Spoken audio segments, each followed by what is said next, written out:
अब इस वाले क्वेश्चन में हम ध्यान देंगे कि ये इस तरीके से एक बॉडी है, ये ट्रायंगल है और incline plane, basically incline plane है और यहाँ पर इस तरीके से पुली अटैच है और एक ब्लॉक है जिसका मास बच्चों m1 है और ये इस तरीके से कनेक्टेड है। दूसरा ब्लॉक का मास बच्चों m2 है और ये सारा सिस्टम इस डायरेक्शन में जा रहा है जिस एक्सेलरेशन ए से, तो उतने ही एक्सेलरेशन से ये ऊपर आ रहा है।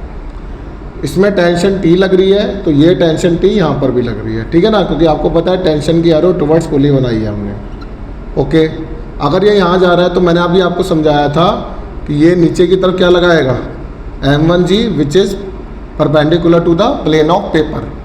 अब इस वाली लाइन पर ये रिएक्शन फोर्स बन जाएगी R, इसको नीचे एक्सटेंड करेंगे, जितना एंगल थीटा ये होगा उतना ही एंगल थीटा ये माना जाएगा। तो you can write m1g cos theta, जितना थीटा होता है वो cos होता है और यहाँ क्या बनेगा m1g sin थीटा।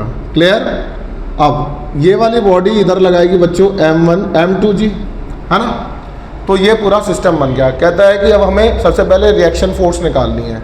तो रिएक्शन फोर्स कैसे निकालेंगे, क्योंकि जो रिएक्शन फोर्स R है उसके बिल्कुल पीछे की तरफ एक फोर्स लग रही है m1g cos थीटा। तो सबसे पहले R जो है वो m1g cos थीटा की बराबर है। ये मेरी पहली इक्वेशन हो गई है। सेकंड, इस वाले सिस्टम पर देखते हैं। इसका FBD अगर बनाएंगे तो दो एरोज ऊपर है, एक एरो नीचे, तो चलाने वाला सिस्टम ऊपर की तरफ है। तो चलाने वाली फोर्स T है, उसको रोकने वाली फोर्स कौन सी है, m2g है और विच इज इक्वल्स टू m2a की बराबर हो जाएगा। This is our second equation. In third equation we have दो एरो इस तरफ है, एक्सेलरेशन का यहाँ लग रहा है m1g sin थीटा, तो दो फोर्स यहाँ लग रही है और एक पीछे की तरफ लग रही है टेंशन। तो चलाने वाला सिस्टम इस तरफ है, तो m1g sin theta minus of t which is equals to m1a, ठीक है। तो चलाने वाली फोर्स माइनस रोकने वाली फोर्स इक्वल्स टू m1a।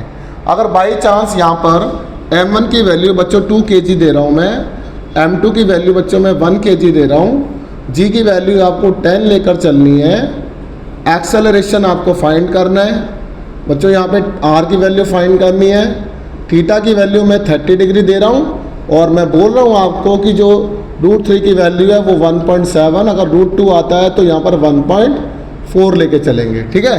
तो इस तरीके से आपको a फाइंड करो, r फाइंड करो और t फाइंड करो। तो इस क्वेश्चन में आपको इतना पार्ट करना है, ठीक है बच्चों।